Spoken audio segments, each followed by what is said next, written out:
नमस्कार, मैं हूं मृत्युंजय कुमार झा और शाम 5:30 बज चुके हैं शाम के, और अगले आधे घंटे तक कमोडिटी मार्केट पर सबसे बड़ी कवरेज जारी है।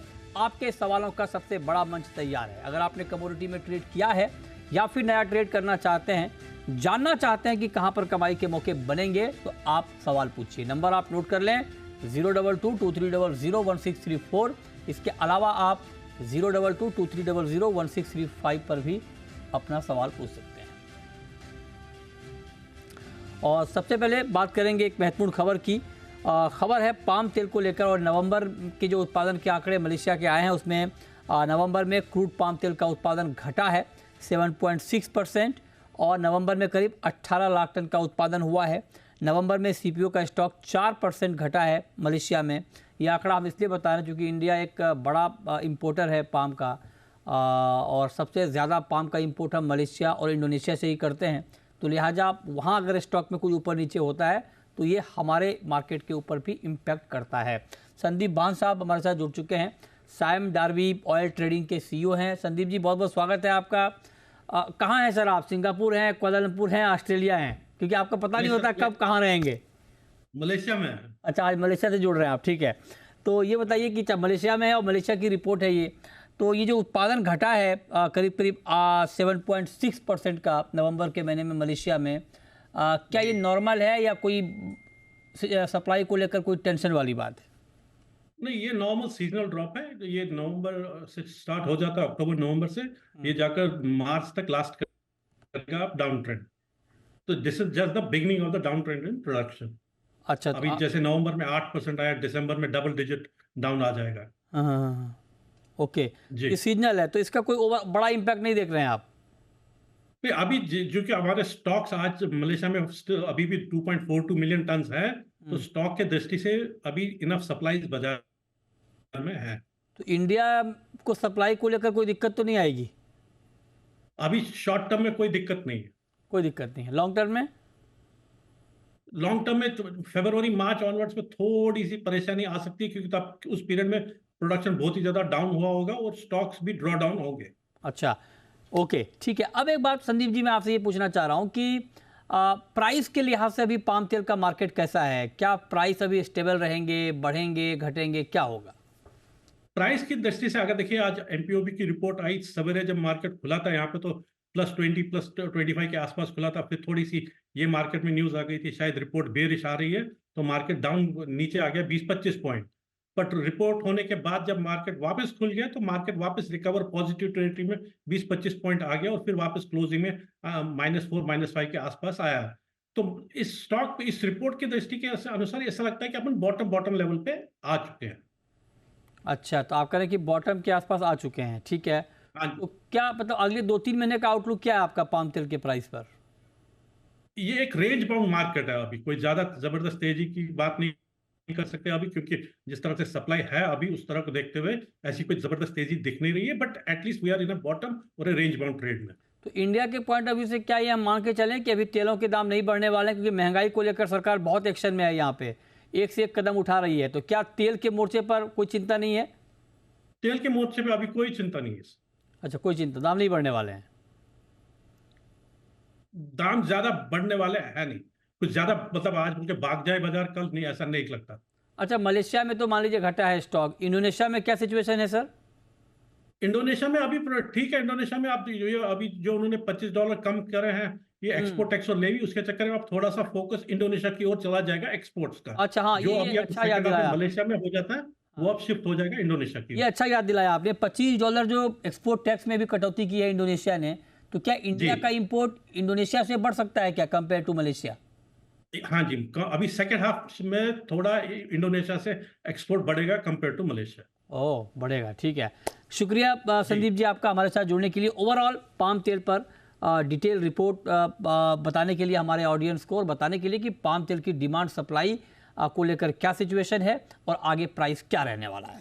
चलिए आगे बढ़ते हैं। और अब इस वक्त की एक बड़ी खबर आ रही है। बड़ी खबर है कि महंगाई के आंकड़े आ गए हैं, और ये हम आपको बताने जा रहे हैं कि जो रिटेल महंगाई के आंकड़े हैं वो क्या हैं। ये आपकी स्क्रीन पर नवंबर में खुदरा महंगाई दर 5.55% रही है। 5.8% का अनुमान था, तो अनुमान से थोड़ी कम है।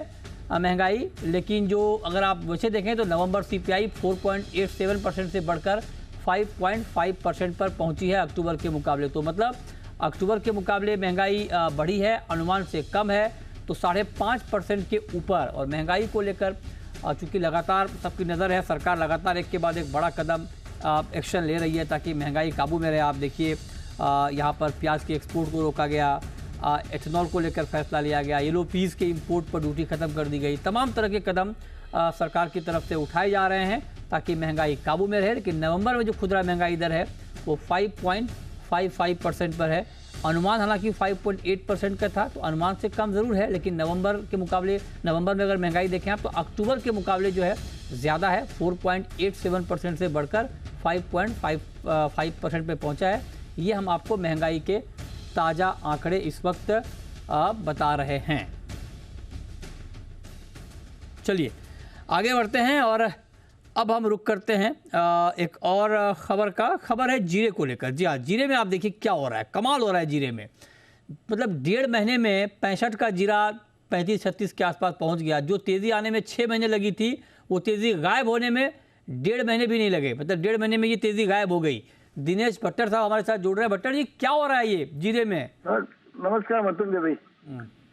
फिलहाल जो अभी 1 महीने में जो भारी मंदी आई है, उसका नई विजय के आने से पहले एडवांस में मंदी आ गई थी।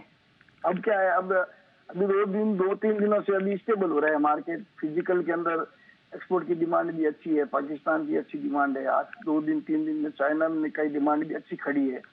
फिलहाल एनसीडीएक्स में जो एक्सपायरी माल था जनवरी का, वो भी लगभग दिसंबर के अंदर उठ जाएगा, लगभग उठ जाएगा। और अभी नई मंदी के लिए क्या है, आगे की फसल स्याप आएगी। अभी जनवरी से लेके मार्च के बीच में जो मौसम का अहम रोल रहता है वो आगे है। अभी जो भी मंदी आई है वो सिर्फ फसल बिजाई के डेटा गवर्नमेंट के अच्छे आए हैं।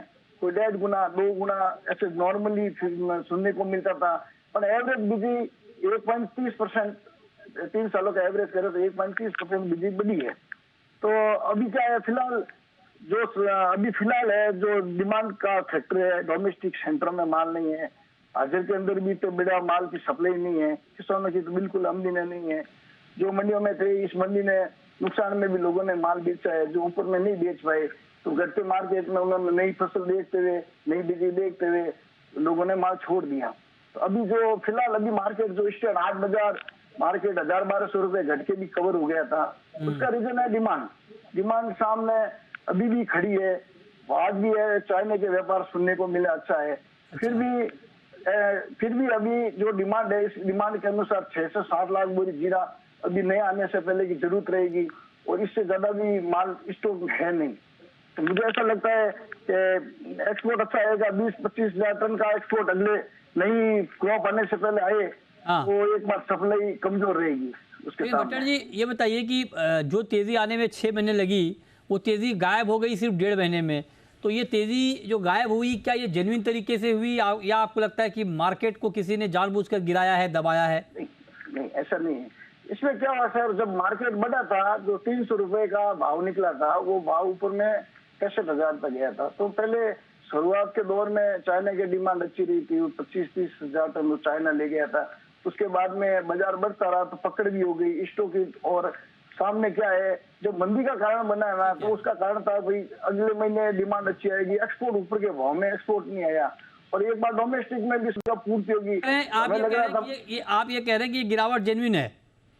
नहीं, गिरावट जो जेन्युइन का मतलब ऐसा तो नॉर्मल है, सामने डिमांड एक्सपोर्ट का बहुत बड़ा रहा है। डिमांड नहीं है तो दाम गिर गए, इसमें कोई दिक्कत तो नहीं? दाम गिर गए, डिमांड नहीं थी, सामने डिमांड का इंतजार था भाई। मतलब अक्टूबर में डिमांड आएगी, अगस्त में आएगी, ऐसा समझ रहे थे। आप कह रहे हैं ना भट्टर जी की इस मार्केट में जानबूझकर कोई नहीं गिराया है मार्केट को, राइट? जानबूझ को तो एक्चुअल में क्या होता है सर, के बाजार जब मार्केट अप होता है, गिरते के अंदर जब गिरता है तो बाहर ही संदर्भ बन जाता है। चलिए ठीक है, शुक्रिया भट्टर जी आपका हमारे साथ जुड़ने के लिए। अखिलेश जैन भी हमारे साथ हैं। अखिलेश जी, अब आप बताइए कि आज शाम के लिए सोने में चांदी में क्या करें?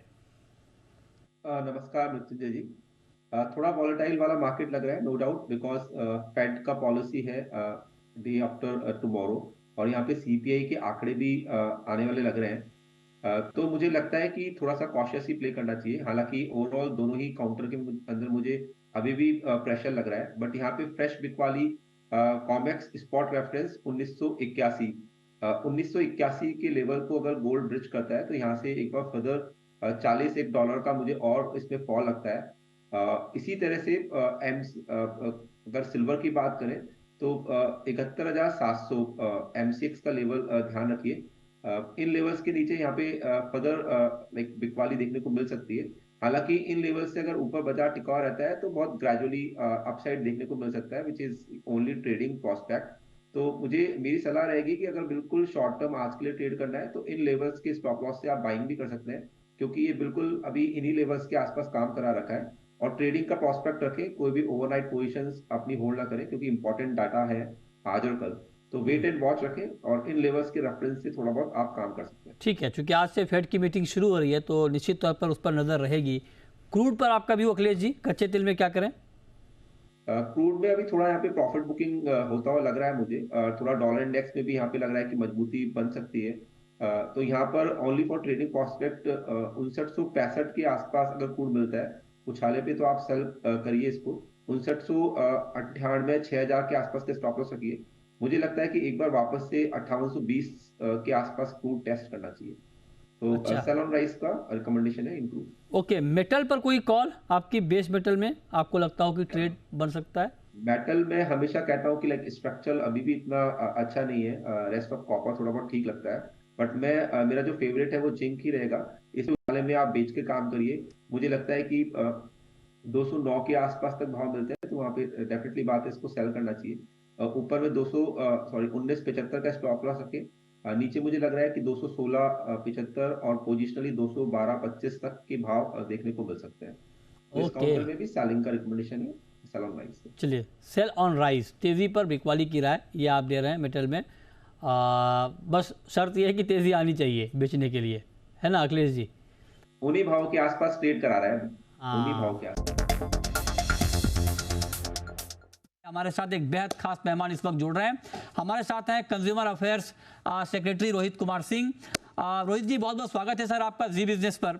और मेरा पहला सवाल आपसे यही होगा कि प्याज एक्सपोर्ट पर पाबंदी लगाई गई है और कल मेरी लासलगांव जो कि प्याज की सबसे बड़ी मंडी है वहाँ के डायरेक्टर से बात हो रही थी, तो उनका ये कहना था कि एक्सपोर्ट पर पाबंदी के बाद प्याज की जो थोक कीमत है बहुत तेजी से घटी है, करीब 1500 रुपये प्रति कुंटल घटी है, ये उनका कहना था। और वो कह रहे हैं कि इससे किसान बहुत नाराज हैं, उनको नुकसान हो रहा है। तो किसानों को राहत देने के लिए क्या कुछ नए कदम आप उठाने जा रहे हैं? देखिए, किसानों को नुकसान हो रहा है, यह बात से मैं सहमत नहीं हूँ। किसानों को अगर अपना उत्पाद बेचना है तो एकदम हमारी दोनों संस्थाएं जो है नाफेड और NCCF वो वहाँ पर तत्परता से मौजूद हैं और वो कल भी हमने 30 से 34 रुपए के बीच में वहाँ पे ख़रीद की है किसानों से। नुकसान केवल कुछ ट्रेडर्स को शायद होगा जो बांग्लादेश की बढ़ी हुई कीमतों का उनको लाभ मिल रहा था। और देखिए, प्याज की जो हमें पूरे देश में उपलब्धता देखनी पड़ती है, और हालांकि रबी की फसल बहुत अच्छी हुई थी इस बार, जो लगभग 70% फसल प्याज की रबी में होती है, लेकिन खरीफ की जो फसल है उसमें थोड़ा डिले हो रहा था। तो डिले की वजह से सप्लाईज थोड़ी बाधित हो रही थी, इसलिए हमें ये देश में उपलब्धता बनाए रखने के लिए कदम उठाना पड़ा कि पहले सबसे बड़ी प्राथमिकता देश का कंज्यूमर है वो होता है, तो इसलिए इसकी सप्लाईज यहाँ बनी रहें। और क्योंकि हमने देखा कि जो मिनिमम एक्सपोर्ट प्राइस $800 की लगाई थी कुछ समय पहले, उसके बावजूद भी नवंबर के महीने में 1 लाख टन से ज़्यादा प्याज का निर्यात हो गया था। तो ऑब्वियसली उसे रोकना आवश्यक था और उसका असर जैसा आपने स्वयं फरमाया दिख रहा है और प्याज की कीमतें अब नियंत्रण में आ रही हैं। यहाँ मैं बताना चाहूँगा कि पिछले वर्ष की अपेक्षा आज की ही तारीख में प्याज की कीमतें काफ़ी ज़्यादा हैं और उस पर नियंत्रण लगाना जो है वो सरकार की प्राथमिकता है। ठीक है, तो आप कह रहे हैं कि कंज्यूमर प्रायोरिटी है, लिहाजा आप ये फैसला आपने लिया है। अब मेरा इससे जुड़ा हुआ एक सवाल और होगा, चूंकि दाम घटने शुरू हो गए हैं एक्सपोर्ट पर बैन के बाद और चूंकि आगे सप्लाई भी बढ़ने की बात हो रही है नए प्याज की, तो क्या कुछ पुनर्विचार होगा अगर दाम मान लीजिए पूरी तरह से काबू में आ जाते हैं रिटेल में, तो क्या मार्च से पहले भी आप एक्सपोर्ट पर बैन हटा सकते हैं? बिल्कुल, ये कोई this is not cast in stone and we always मतलब हम इसकी प्रति सप्ताह समीक्षा करते हैं, बल्कि आपको विदित है कि प्रत्येक बुधवार को हम 4-5 सेक्रेटरीज साथ में बैठकर जो सारी एसेंशियल कमोडिटीज़ हैं उनके दामों की समीक्षा करते हैं, उनका पैटर्न देखते हैं कि क्या उतार चढ़ाव आ रहा है। पूरे देश भर में जो हमारे 550 पॉइंट हैं, जो हमारे पास एक डैशबोर्ड है, उसमें हम कीमतों की समीक्षा करते हैं और अगर ऐसा लगा कि कीमतें काबू में आ गई हैं तो बिल्कुल निर्यातकों के उसके समर्थन में इसको हटाया भी जा सकता है। अब मैं आता हूँ दाल पे सर। हाल ही में पीली मटर से इंपोर्ट ड्यूटी पूरी तरह से खत्म कर दी गई है। कुछ दाल ट्रेडर का एसोसिएशन का ये कहना है कि विंडो बहुत कम दिया गया है, तो इस पर आप क्या कहेंगे? और जो इंपोर्ट ड्यूटी हटाई गई है इसका कितना इम्पैक्ट होगा सप्लाई के ऊपर? देखिए, जो येलो पीस पे इंपोर्ट ड्यूटी हटाई और उसके इंपोर्ट के रेस्ट्रिक्शंस को ख़त्म किया गया है, उसका बहुत अच्छा इम्पैक्ट पड़ा है। अभी सुबह ही 10 बजे में हमने मीटिंग में समीक्षा करी और सारी ही जो पल्सेज हैं उनकी प्राइसेस नीचे आ गई हैं होलसेल में, and very soon they will translate into reduction in retail prices. तो सारी दालें उनकी कीमतों में कमी आई है और आज जैसा आपको भी विदित होगा, कुछ दालों की कीमतें अप्रत्याशित रूप से बढ़ी हुई थी और उस पर नियंत्रण करना आवश्यक था। जहाँ तक विंडो का प्रश्न है, अभी 31 मार्च तक पोर्ट में सामान आ जाए भारत में, यह व्यवस्था रखी गई है और वी विल वॉच कि कितनी क्वांटिटी आई है और उसके हिसाब से यदि कोई और निर्णय करना पड़ा तो उस समय उच्च स्तर पर समीक्षा की जाकर जो भी कॉम्पिटेंट लेवल वहाँ से डिसीजन लिया जाएगा। पर हमारा अभी ऐसा मानना है कि इसमें एडिक्वेट सप्लाईज आ जाएंगी, क्योंकि उसके बाद हमें अपने फार्मर का भी इंटरेस्ट देखना है, जिसने चना बोया है या जिसने अन्य दालों का बोने का जिनका मानस है, तो उसको भी कैलिब्रेट, तो ओवरऑल स्थिति को हम देखते हुए ही कोई निर्णय लेते हैं। अब मैं आता हूं सर शुगर पे, और जो हाल के दिनों में ये फैसला हुआ कि जो शुगर इंडस्ट्री है, जो चीनी मिले हैं, वो शुगर केन जूस और सिरप से एथनॉल अभी ना बनाए, ये निर्देश दिया गया। उसके बाद हमने इंडस्ट्री के अलग अलग लोगों से बात की, उनका ये कहना है कि इससे जो नुकसान होगा उसकी भरपाई के लिए ये डिमांड है इंडस्ट्री की कि एथनॉल की कीमत बढ़ाई जाए और एथनॉल की कीमत 10 रुपये प्रति लीटर तक बढ़ाने की मांग हो रही है। क्या इसके ऊपर कुछ विचार आप लोग कर रहे हैं? क्या एथनॉल के दाम बढ़ा सकते हैं? इसको लेकर क्या तैयारी है सर? ये हमारे साथी जो फूड सेक्रेटरी हैं वो और पेट्रोलियम सेक्रेटरी मिलकर इस पर बातचीत कर रहे हैं और उस काफ़ी उच्च स्तर पर भी इसकी समीक्षा की जा रही है और मेरे ख्याल से कुल मिलाकर जो निर्णय होगा उससे जो इंडस्ट्री को बहुत ज़्यादा नुकसान नहीं होगा, ऐसा मेरा मानना है। सर मैं पर इसमें पुनः मैं ये निवेदन करना चाहूँगा कि शुगर की अवेलेबिलिटी और शुगर की कीमतें जो भारत में है वो सर्वोच्च प्राथमिकता है और कोई भी निर्णय होगा उसमें सबसे प्राथमिकता उसी को दी जाएगी। ठीक बात है। आपने चीनी की कीमत की बात की, तो ये कहा जा रहा है कि इस फैसले के बाद जो चीनी का उत्पादन है वो करीब करीब 25 लाख टन के आसपास बढ़ सकता है, जो डाइवर्ट नहीं होगा एथेनॉल के लिए। तो अगर 25 लाख टन ज़्यादा चीनी मार्केट में आती है तो प्राइस कितना कम हो सकता है सर? क्या उम्मीद करें, दाम कुछ कम होंगे अभी चीनी के? देखिए, ये जो प्राइस है ये सप्लाईज और डिमांड, अभी जो गन्ने की खेती है उसकी क्या संभावना है और अभी जो हमारे वेदर में डिस्टर्बेंसेस जो हमको दिख रहे हैं, हर क्रॉप को जो इफ़ेक्ट कर रहे हैं, तो उस हिसाब से हमें सावचेत रहना आवश्यक है और कोई भी रिस्क नहीं ले सकते, क्योंकि मान लीजिए फसल थोड़ी सी भी, जो कि अभी ऐसा अंदेशा नहीं है, पर यदि फसल गड़बड़ हो जाए तो इसलिए हमारा प्लान बी या बैकअप रहना चाहिए, ऐसा इस समय जो व्यवस्था है उसका मानना है, so that we are not taken by surprise at the end of the crop, इसलिए ये व्यवस्था की जाती है। एक छोटा सवाल सर, क्या चूंकि एथेनॉल ये कहा गया है कि बेशक ये गन्ने को लेकर फैसला लिया गया है, लेकिन जो टारगेट है ब्लेंडिंग का उसको मिस नहीं होने दिया जाएगा, सरकार बार बार ये बात कह रही है, तो क्या मक्का खरीद की कोई बड़ी प्लानिंग चल रही है सर एनसीसीएफ और नेफेड के जरिए उसको कंपनसेट करने के लिए? बिल्कुल सही कहा आपने, और ये